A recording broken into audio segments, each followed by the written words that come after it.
Тайм с Ходини. Добър вечер на слушателите на Prime Time с Ходини, най-добрата музика и най-свежите лица на България тук при нас. Тази вечер при мен на гости са ми едни видни махленци, двамата са родом от Варна и са едни от най-разпознаваемите вокали в БГ рап музиката. Единият ми гост може да се похвали с ред проекти, в които участва. След гръба си има 2 EP-та, един бит-тейп и 2 студийни албума с добре познатия ни Явката дълга. За другия ми гост мога да кажа, че вари албум всяка година, зад гръба си има вече 4 такива. Миналия месец той представи и най-новия си такъв "Добре дошли". Преди няколко дни пък изкочи и със съвместно видео с Анджелина и песента "Нещо ново".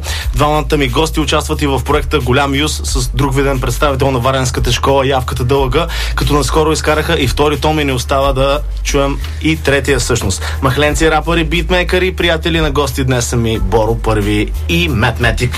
Какво става, мойчета? Здрасти, здрасти. Здрасти. Обе. Пътуването как беше? Чудесно. Много неприятни хора карат по тия пътища. Да, в България така. Да. Това лято как мина? Не ме мина като на магия такова. Днеска има, утре няма. Септември вече стана сякаш. Да, предимно се виждаме такова потъмно и така. Добре, ти всъщност няколко години живея навънка, нали? Да, Франция направих в бързината 5 години. И сега, всъщност ние с тъй като си говорих, ми каза, че оставаш тук. Ами, това е целта ми, да. Вие през август месец влязохте много ударно като цяло. Първо изкарахте втори том на "Голям Юз", малко след това и ти изкара албум. И какво всъщност ще кажете в ваша защита? Втория, в наша защита. По принцип от втория том изкарахме само една песен. Малко да захраним. Така ли стана? Да. Сте ли изкарали целия? Не целият том, понеже както някои хора знаят, т.е. студиото трябваше да се измести Студио 21 на друго място, но това все още не се е случило. Проектите бяха, нали, всичко беше в студиото. Имаше една песен, която беше готова, и аз поех инициативата да я пуснем, защото хората вече не издържаха, искаха да слушат втория том. Затова реших да пуснем първата песен и вече ще видим кога ще довършим и останалите 4. Да. И всъщност излезе след няколко дни и след това албума. Ами да, така се случва. Какво ще кажеш покрай него? Най-интересното е, че когато излезе албума, аз го бях програмирал в YouTube предварително. Аз бях в планината, в Балкана, на Априлци, и само с куция нет в планината виждах как хората гърмят такова, и аз така веднага се споделих даже линка. Такъв специален момент за специален албум. Да, такова между другото. Много добре. Всъщност, откъде намери тази мацка? Аз не я бях чувал до сега. Анджелина, да, искам малко да поговоря за тази песен, защото много се занимаваме. Всъщност, направо два идея. Да, значи момичето е приятелката на Deep Press Beats, който не го знае да го научи, защото това момче е много напреде. Не, наистина, трябва да се знае, трябва да се бачка. Deep Press, той ми прати демо направо с бита, с припева, и аз такъв директно седнах и на следващия и последващия ден му пратих пистите и така. Тая песен е направена от супер много време, смисъл за мен е много време, някакви месеци, примерно от март, още от преди да почна да записвам "Добре дошли". Да. И така. Видеото го снима Супер Шупен, много поздрави за него и за неговия екип. Много професионално се отнесаха. Отивахме до София, снимахме там 2 дена общо снимачни, като нашата част беше единия ден, другата част там още 1-2 дена допълнително. Да. Интересно беше, смисъл направихме сами, от екипа му там се направиха неоновата стена, имаше вода по целия пот, на всеки тейк трябваше да се разлева вода, за да отразя тия светлини. Едната кофа и с къса там дръжката и се изля цялата вода до един разклонител. Точно това ще я питам. Имаше моменти, нали, така интересно беше преживяването. Аз съм завършил електрото и ма блъскал тока няколко пъти. Да, обяснявай някакви работи. Добре, знаеш какво наблюдавам? Много хора коментират за това, че песента е пусната през канала на Facing the Sun. Викам да вземем да ги светнем, защото явно не има ясно те. Да се остане с убеждение, че това е някакъв лейбъл едва ли не. Всъщност това е една голяма разпространителна, как го кажа, и той канал и всичко, платформа и нормално като търсиш по-голяма аудитория, нали, някои се стигат и до там. Силно се надявам, тия коментиращите са много малки деца и наистина да не знаят за какво става въпрос, защото вече е наудничево такова да го обяснявам ти нещо от супер много време. Facing the Sun е просто едни хора, с които познават законите на страната. Абсолютно. Които в интернет знаят как се случват работите. И български изпълнители по-време работят с тях. Което е супер нормално и така трябва да бъде, ако искаш на някой смисъл. Не, че така трябва да бъде, но е една възможност за по-голяма публика и тая песен сега не беше някакъв експеримент, нали? Исках да направя нещо, което не е само рап фенове да харесат, ами някой, който е по-далече, нали, една стъпка от тая музика, да му хване ухото и да се зареби, после да слуша, може и да се нагоди, може и не, нали, към другите неща. Е, така. Аз гледам като цяло всеки втори, трети коментар на това е такъв, в смисъл пусне се нещо оттам и отдолу, ама и ти ли там се закачи. Много несериозно звучи. Все едно купуват души. Да. На килограм. Ако купувах, аз мъда ще я продам, а никой не иска да купува. Въпросът е, че винаги коментиращите са най-негативните хора и просто набиват на очи. Аз, примерно, ако виждаш и такова, колко лайка има и колко дислайка, ще стане ясно, че, нали... те може да нали, най-коментиращите са най-ерикви си, обаче, нали сеш, че овациите ги обират, той излиза на арената, брат. Така че, още ли нека си коментират. Добре, изкарахте една от песните скоро, нали, от втори том на Голям Юз, към Метметик, нали, кажи, как се роди идеята за този триглав проект, така да кажа? Това по-скоро беше по-голяма част беше идея на Боро и Явката, т.е. Боро представя идеята за Голям Юз. Аз питам те, ще се скатава, така се научиш. Не, аз ще разкажа. Големия Юз е една буква от старобългарски език, която е отпаднала от нашата азбука след 45-та година. Да, доста скоро. Да. И на нас не се стори доста интересна сама по себе си като буква, как изглежда, не толкова като звук, понеже този звук все още съществува в нашия език. Тя е някаква многозначна там, от едната страна на ятовата граница е, от другата е я, нали, мляко, млеко, такова. И като Голям Юз, като името, самото име на буквата е доста така ни хареса и Явката мисля, че предложи да направим една група Голям Юз. Не, ти с така фанат. Да, може да видите логото на Голям Юз, на тези тениски, които бяха... ето всъщност си другата албума, нали? Да, това е от човека, който сме едно. Да. Това всъщност е новата обложка. Това е, нов дизайн. Реших да направя нов дизайн за 5 годишнината на албума. И също и да пуснем дискове, понеже от този албум никога не бяхме правили дискове. И си мисля, че ще да е интересно за феновете да имат албума и то с нов дизайн, също и тениски към албума. И така го приеха доста добре. Аз съм доволен като цяло и хората се изкефиха. Добре, ти... Бачкай. Ти спомена, че подготвяш албум. Първият си самостоятелен албум. Да, подготвям самостоятелен албум. Смятам да е доста различен, т.е. ако хората очакват да чуят Явката като звучение или Боро като звучение в този албум, ще трябва да ги разочаровам. Смятам да е нещо доста различно, абстрактно, дори за звучение. Примерно Метметик да чуят. Дори това е спорно. Нещо ново. Нещо ново ще е, вече малко ме е омръзнало всички да правим едни и същи работи. Гледам да разширявам така сферата, доколкото мога. Кръгозора, смятам да се сложа главата на гилотината и каквото стане. Смисъл, много ясно. Ако не са хареса на хората, няма да спра да правя музика. Следващия албум може би ще им хареса. Така се развива музиката, много ясно. Така трябва. Добре, Боро, ти спомена, че оставаш в България. Какво прави в чужбина всъщност, брат? Учих. 5 години, човек. Учих. Учих и нищо ми няма. Сега ще какво съм научил. Ами абсолютно отдалечени работи от музиката, даже професионално се развивам в друга сфера и наука. В научен факултет бях и така. Да. И не би казал, че по музиката може да се познай, кой знае колко. Не пея за такива неща, но да. Аз не съм пял до сега за някакви, да знам, за кабели не съм пял. Да. Но съм завършил електротвор. Да. Добре, знаеш какво, сега ще направим една паузичка да чуем всъщност новото парче, нещо ново. Да чуем нещо ново и от тебе. Супер. Всъщност доста нови неща да година от тебе. Да, ще учим парчето и след това ще се върнем и имам около 4-5 хиляди въпроса и хората, между другото, направихме една игра, така да кажем, при вашето гостуване в понеделник и има доста интересни въпроси, на които ще трябва да отговорите. Чудесно. Айде слушаме песента и продължаваме напред. Да.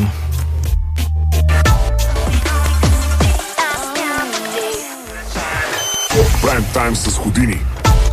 98,3 FM, вие сте с Prime Time с Houdini, гласът на Бургас, гостуват ми Боро Първи и Метик. И така, момчета, преди да дойдете тук още в понеделник, аз ви споменах, че разиграхме една игра. Доста хора задаваха въпрос към вас. Двама от тях ще спечелят всъщност новия албум на Боро, който може да го видите тук. Аз съм подготвил и имената на тези, които ще изтеглим. Нали, вие ще изтеглите по едно име, но преди това съм избрал и някои от въпросите всъщност към вас. Добре, давай. Значи, Атанас Гатев пита към Боро, след като ни приветства с добре дошли и показа нещо ново, какво да очакваме от него за напред, какво има още в ръкава? Добре заварили. Не мога да кажа кога.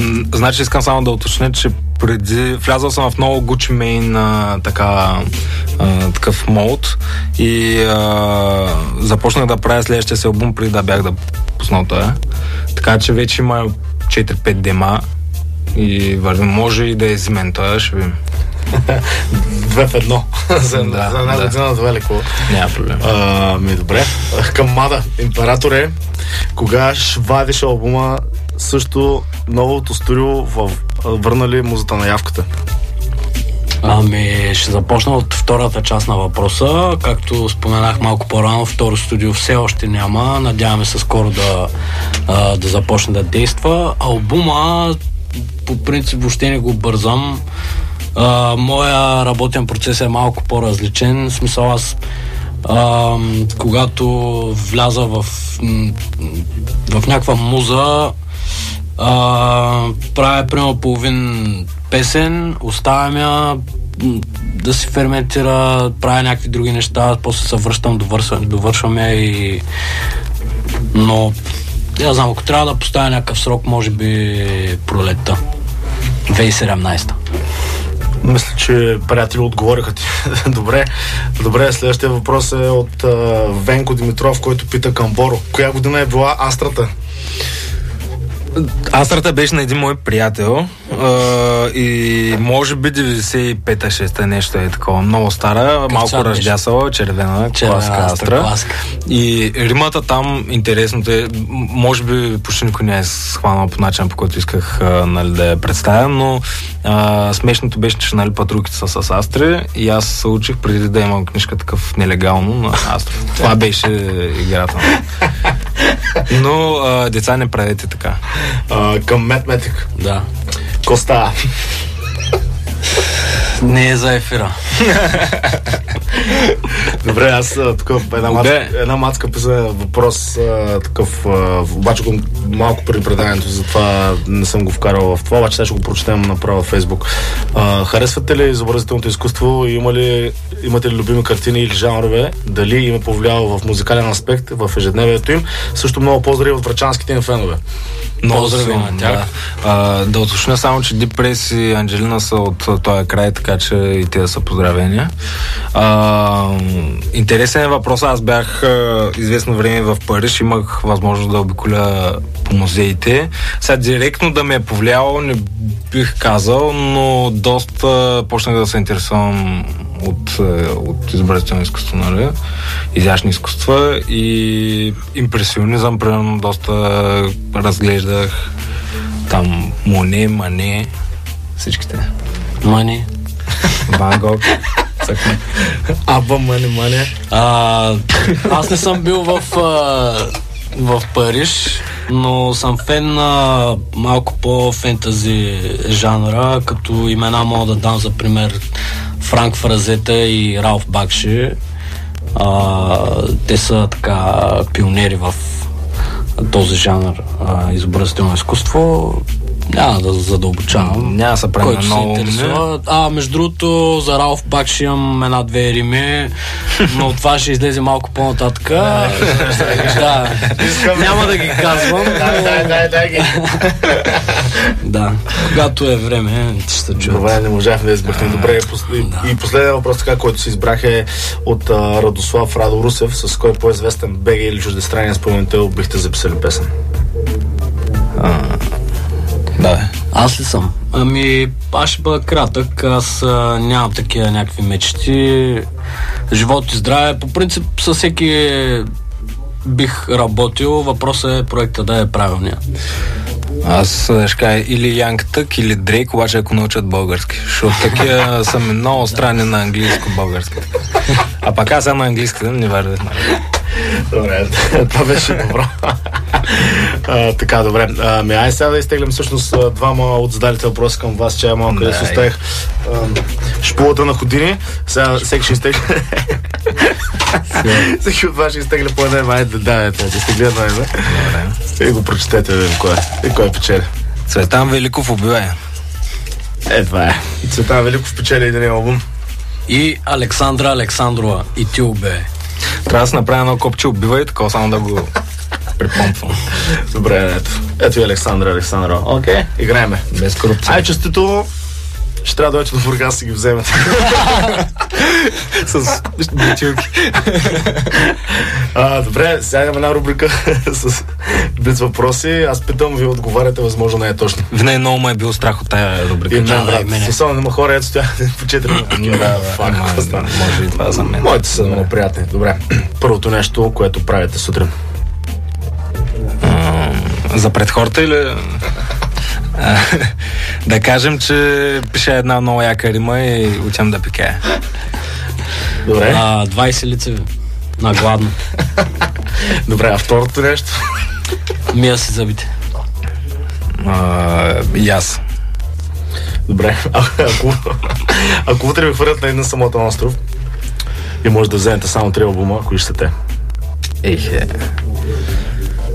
Аз ли да срем? Имате самотен. Само 3.